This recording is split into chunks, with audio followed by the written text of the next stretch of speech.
Hello दोस्तों, स्वागत है हमारे यूट्यूब चैनल आर के ITI में। दोस्तों, आज के हम इस वीडियो में बात करेंगे थ्री फेज इंडक्शन मोटर के बारे में, जो नियमित क्वेश्चन बैंक है उससे सभी प्रश्न लिए गए हैं। ठीक है।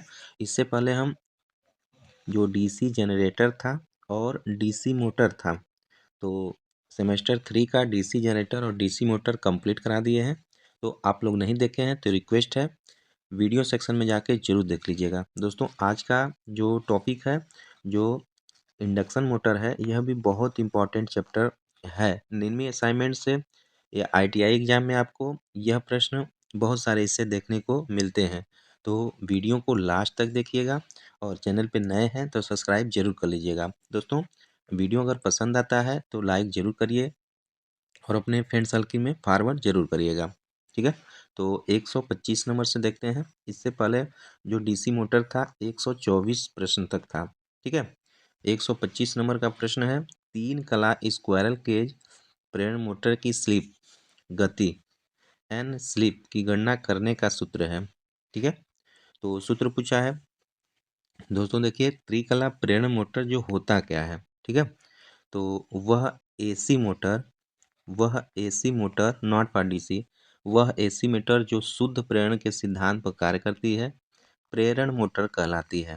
ठीक है। तो दोस्तों, इसके लिए क्या करते हैं, सिंक्रोनस मोटर की तरह कोई DC की आवश्यकता नहीं होती है, न ही इसमें कम्यूटेटर लगाते हैं। ठीक है। कोई व्यवस्था वैसी नहीं होती है।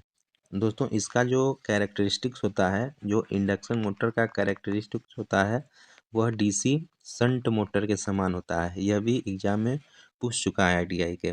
जो इंडक्शन मोटर का कैरेक्टरिस्टिक्स है, अभिलक्षण है, वह DC शंट मोटर के समान होता है। ठीक है।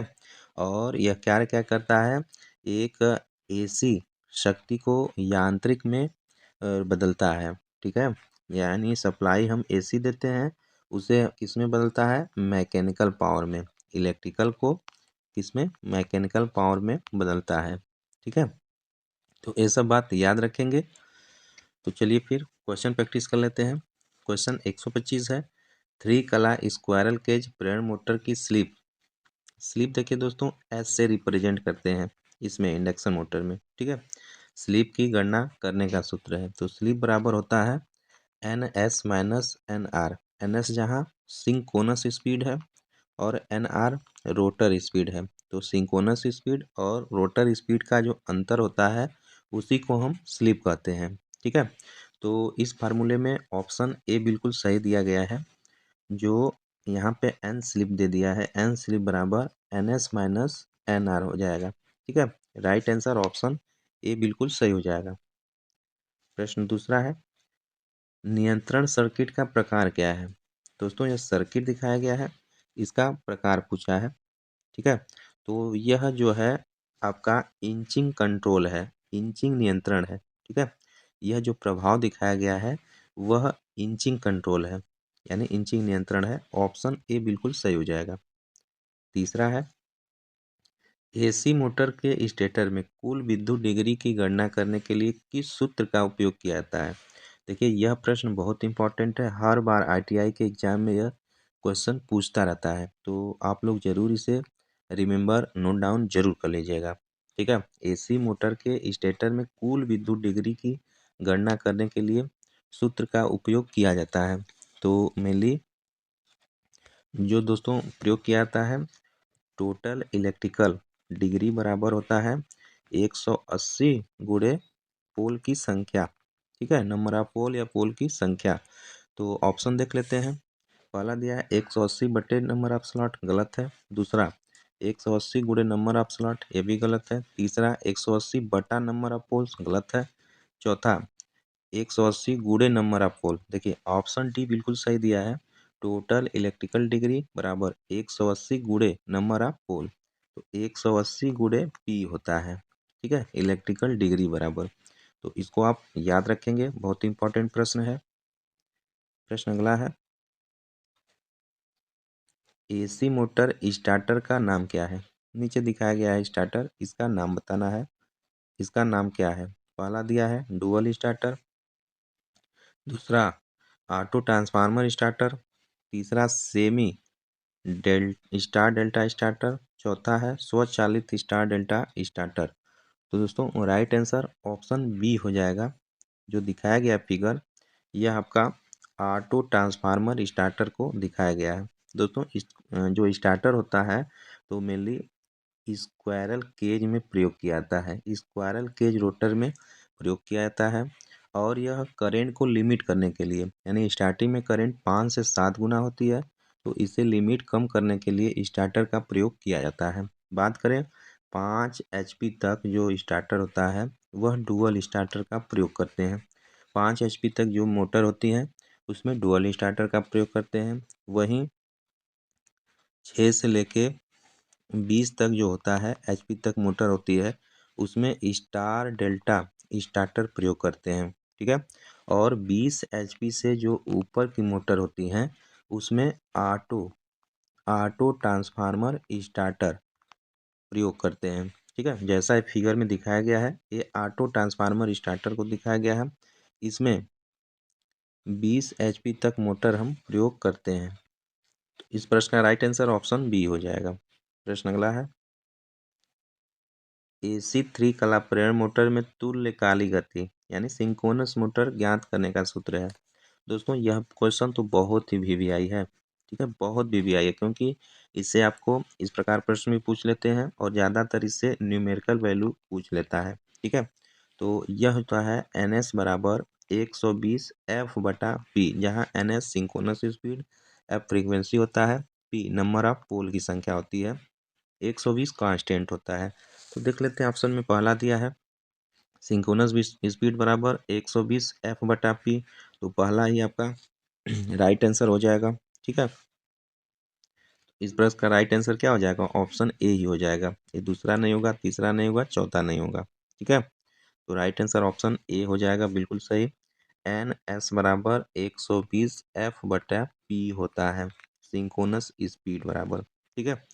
तो दोस्तों अगर हम NS इन्वर्सली प्रोपोर्शनल P होता है तो NS यानी सिंक्रोनस स्पीड का मान बढ़ेगा, नंबर ऑफ स्पीड बढ़ेगा तो पोल की संख्या घट जाएगी। यानी कम से कम अगर 2 पोल रहेगा तो हमारी जो स्पीड होगी मोटर की 3000 RPM तक होगी, ठीक है। इसको आप याद रखेंगे। वहीं 4 पोल होगा तो 1500 हो जाएगा, 6 होगा 1200 हो जाएगा। जैसे जैसे पोल की संख्या हम बढ़ाएंगे वैसे हमारी स्पीड कम होती जाएगी, ठीक है, इसको आप याद रखेंगे। प्रश्न अगला है पूर्ण लोड पर 10 HP 3 कला प्रेरण मोटर चलाने के लिए फ्यूज दर क्या है। तो 10 HP है, तो 10 HP के लिए कितना हो जाएगा, ऑप्शन बी सही हो जाएगा, 25 एम्पियर। दोस्तों जो 10 एम्पियर है तो 10 एम्पियर के लिए 10 HP के लिए 25 एम्पियर तक रेटेड क्षमता हो जाएगा, ऑप्शन सी सही हो जाएगा। प्रश्न अगला है संपर्क का नाम क्या है जिसे एक्स के रूप में दर्शाया गया है। इसको एक्स के रूप में जो दर्शाया गया है इस संपर्क का नाम क्या है। तो दोस्तों यह एक्सिलरी कॉन्टैक्ट है, यानी सहायक संपर्क है, ऑप्शन सी आपका सही हो जाएगा। जो एक्स वाला भाग है एक्सिलरी कॉन्टैक्ट को दिखाया गया है।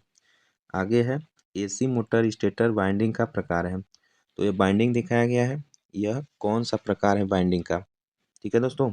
तो दोस्तों यह जो है सिंगल लेयर बास्केट बाइंडिंग है, बहुत इंपॉर्टेंट यह भी प्रश्न है, ठीक है। तो इसको हम सिंगल लेयर बास्केट बाइंडिंग बोलते हैं, फिगर याद कर लीजिएगा, ठीक है। सिंगल लेयर बास्केट बाइंडिंग को दिखाया गया है, ऑप्शन ए सही हो जाएगा। अगला प्रश्न है AC3 कला इंडक्शन मोटर की प्रतिशत स्लिप की गणना करने के लिए किस सूत्र का उपयोग किया जाता है। दोस्तों प्रतिशत स्लिप जो होता है वह NS माइनस NR बटे NS गुणे 100 होता है, ठीक है। प्रतिशत स्लिप बराबर NS माइनस NR बटे NS गुणे 100 होता है। तो ऑप्शन देख लेते हैं, नीचे हमेशा NS होता है, ठीक है, इस बात को आप क्लियर कर लीजिए, याद कर लीजिए। तो पहला दिया है NS माइनस NR बटे NS गुणे 100। दोस्तों पहला ही आपका राइट आंसर हो जाएगा। जो प्रतिशत स्लिप बराबर होता है NS माइनस NR बटा NS गुणे 100 हो जाएगा, तो जैसा कि पहला ऑप्शन में दिया है बिल्कुल राइट हो जाएगा, ठीक। इस पे भी न्यूमेरिकल बहुत पूछे जाते हैं। आगे नियंत्रण सर्किट किस प्रचालन में उपयोग किया जाता है। दोस्तों यह किस प्रचारण में उपयोग किया जाता है? ठीक है, यह जो नियंत्रण सर्किट है किस प्रचारण में प्रयोग किया जाता है? तो मेनली इसको हम इंचिंग में प्रयोग करते हैं। ठीक है, राइट आंसर ऑप्शन बी हो जाएगा, इंचिंग में प्रयोग करते हैं। आगे है, रिपीट हो गया दोस्तों। प्रश्न अगला है, तीन कला मोटर में वाइंडिंग के बीच कला विस्थापन क्या होता है? दोस्तों तीन फेज जो होती है वाइंडिंग के बीच कला विस्थापन 120 डिग्री का होता है। राइट आंसर क्या हो जाएगा? ऑप्शन बी सही हो जाएगा। ठीक है, 120 डिग्री हो जाएगा। ऑप्शन बी बिल्कुल सही हो जाएगा। वही दो बाइंडिंग रहती, दो बाइंडिंग के बीच में 90 डिग्री का होता है। इसको भी आप याद रखेंगे। प्रश्न अगला है, एक एक्स चिन्ह भाग का नाम बताइए। जो दोस्तों एक्स चिन्ह है उसका नाम बताना है। ठीक है, जो एक्स वाला भाग है, एक्स चिन्ह है, इसका आपको नाम बताना है। तो पहला क्या दिया है? सॉफ्ट दिया है। तो सॉफ्ट देखिए इसमें ए वाला होता है, जो ए सटा हुआ है ए सॉफ्ट होता है। ब्रश, तो ब्रश इसमें ब्रश नहीं होता है, एसी में जो होता है ब्रश का प्रयोग नहीं करते हैं।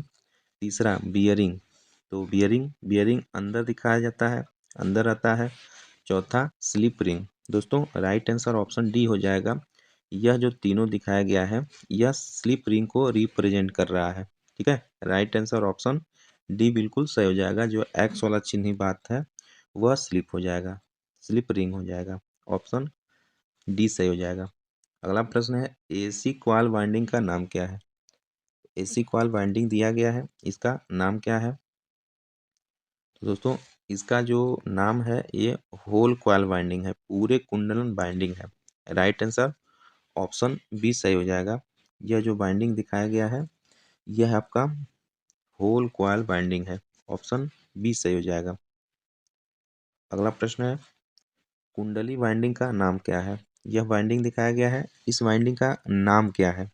पहला कंसेंट्रिक वाइंडिंग, दूसरा डिस्ट्रीब्यूटेड वाइंडिंग, तीसरा mesh winding, mesh shaped coil winding, चौथा है diamond mesh shaped coil winding. दोस्तों राइट आंसर ऑप्शन डी हो जाएगा। यह जो है diamond mesh shaped coil winding को रिप्रेजेंट किया गया है। ठीक है, इसको आप याद रखेंगे। ऑप्शन डी सही हो जाएगा। अगला प्रश्न है, तीन कला प्रेरण मोटर में किस गति को तुल्यकालिक गति कहते हैं? ठीक है, यह भी प्रश्न बहुत ही वीवीआई है। किस गति को तुल्यकालिक गति कहते हैं दोस्तों? ठीक है, तो देखिए इसमें आपका नो लोड इसको नहीं करते हैं, फुल लोड इसको नहीं करते हैं। ऑप्शन सी सही हो जाएगा। रोटेटिंग मैग्नेटिक फील्ड स्पीड, जो चुंबकीय क्षेत्र की गति होती है, घुमाव गति होती है, उसी को हम सिंक्रोनस स्पीड करते हैं। दोस्तों जो इंडक्शन मोटर होता है उसमें दो भाग होता है, एक स्टेटर पार्ट होता है और दूसरा रोटर पार्ट होता है। तो रोटर में कोई वाइंडिंग नहीं होती है, इसको आप याद रखेंगे। रोटर में जो इंडक्शन मोटर का जो रोटर होता है उसमें कोई वाइंडिंग नहीं होती है, और वाइंडिंग किस में होती है? स्टेटर में होती है। थ्री फेज वाइंडिंग स्टेटर में होती है। स्टेटर में वाइंडिंग में एक रोटेटिंग मैग्नेटिक फील्ड उत्पन्न होता है, उसी को हम तुल्यकालिक गति कहते हैं। ठीक है, तुल्यकालिक गति कहती हैं। तो यही स्टेटर रोटर को रोटेशन में लाता है। इसीलिए हमेशा जो रोटर की स्पीड होती है सिंक्रोनस की स्पीड से कम होती है।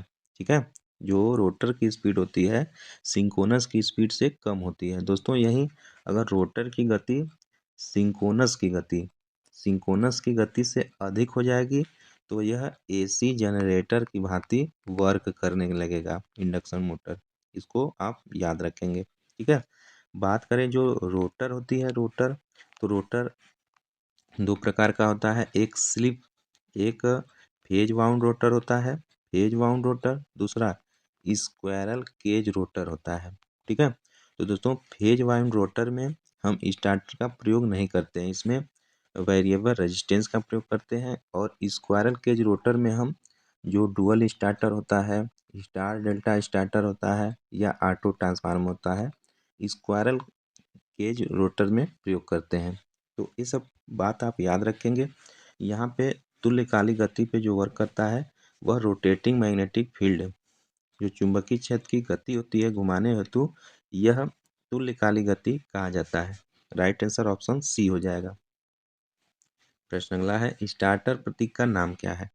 नीचे स्टार्टर दिखाया गया है, इस प्रतीक का नाम क्या है? तो दोस्तों यह जो प्रतीक दिखाया गया है आपका, यह कौन है?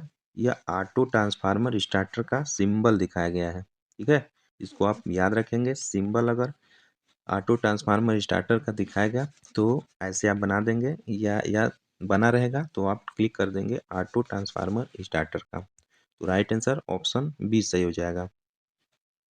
प्रश्न अगला है, वाइंडिंग मशीन के एक्स चिन्हित भाग का नाम क्या है?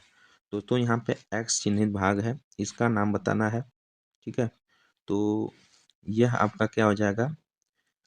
ये वायर फीड है। ठीक है, इसको हम वायर फीड बोलते हैं, तार का चारा बोलते हैं। ऑप्शन बी सही हो जाएगा। प्रश्न अगला है, 6 पोल स्टेटर वाइंडिंग मोटर की विद्युत डिग्री क्या होगी? प्रश्न पूछ रहा है दोस्तों, 6 पोल स्टेटर मोटर की विद्युत डिग्री क्या है? तो दोस्तों देखिए, पोल जितना रहेगा, पोल ले लेंगे गुणे 180 से मल्टीप्लाई कर देंगे, जितना आएगा विद्युत डिग्री हो जाएगा। तो इसको अगर करेंगे तो 1080 डिग्री आ जाएगा। ठीक है, जो राइट आंसर ऑप्शन सी हो जाएगा। अगर यहाँ 2 पोल रहेगा तो उसको 180 से मल्टीप्लाई कर देंगे, 360 आ जाएगा।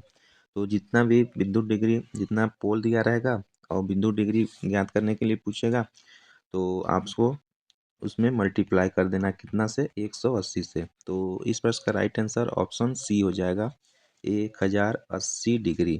ठीक है, इस प्रश्न का राइट आंसर ऑप्शन सी बिल्कुल सही हो जाएगा। तो दोस्तों आज के लिए बस इतना ही। वीडियो आपको कैसा लगा कमेंट बॉक्स में हमें ज़रूर बताइएगा, और वीडियो पसंद आया है तो लाइक ज़रूर करिएगा। ठीक है दोस्तों, कोई भी वीडियो पूरा आप ज़रूर देखिए, अधूरा आप छोड़ देते हैं तो आपको समझ में नहीं आता है और अनकम्प्लीट हो जाता है। तो वीडियो जो भी चैनल पे जाके देखिए, उसको पूरा आप व्यू करिए, पूरा देखिए। ठीक है, तो मिलते हैं इसके पार्ट 2 में। तब तक के लिए अपना ख्याल रखिए, मस्त रहिए, पढ़ाई करते रहिए। जय हिंद, जय भारत।